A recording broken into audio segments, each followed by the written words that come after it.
sois discret. Quand je dis d'être discret, c'est pas de cacher les choses que tu as, mais évite, autant que cela dépend de toi, d'exposer les choses qui font partie de ton bonheur, qui font partie de ta vie, etc. Pourquoi? D'autres vont dire oui, mais c'est pour inspirer, pour montrer aux autres que ceci, que cela. On est dans une société où, et c'est la réalité, hein, de plus en plus, tu ne sais pas qui te regarde, mais surtout, tu ne sais pas comment est-ce que les autres te regardent. Donc, si tu vis un bonheur avec ta femme, avec ton conjoint, avec tes enfants, avec X, Y, Z, c'est très bien. Moi, un truc que je fais avec ma femme très souvent, quand on sort, je prends pas de photos en fait. On prend une photo, nous deux, devant le miroir en bas, avant de sortir de la maison, et ça s'arrête là. Parce que quelqu'un qui ne t'a pas vu depuis des mois, etc., quand il te verra, il verra, il a changé, il a évolué. Un point très, ça s'arrête là.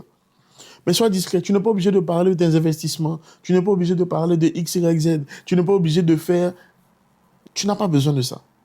Sois juste concentré sur ta vie, bâtis ta vie, protège ta famille, fais ce qu'il y a à faire.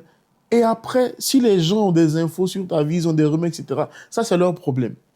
Mais plus tu vas t'exposer, plus tu seras exposé à des choses que tu n'avais pas prévues ou que tu n'avais pas envie d'avoir. Je sais que tu as compris ce que j'ai dit. Ça ne veut pas dire que quand tu seras discret, rien ne va t'arriver. Non. Mais parfois, certains problèmes vont t'arriver à cause de la surexposition que tu as eu à faire de ce que tu as, de ce que tu as réalisé, de ce que tu as accompli, de ce que tu as fait, etc., etc. Chacun sait dans quel environnement il évolue. Et en fonction de l'environnement dans lequel tu évolues, tu dois agir en conséquence de cet environnement-là. Ce n'est pas de la peur, c'est juste, selon moi, hein, un peu de sagesse. Parfois, ça va te demander de t'éloigner de certaines personnes parce que tu as capté que le mood, l'énergie de cette personne-là, c'est pas un mood qui me convient. Oui, on s'entend bien. Oui, il ou elle est sympa, il ou elle est cool. Mais derrière cette coolitude, derrière cette sympathie, mieux je prends mes distances.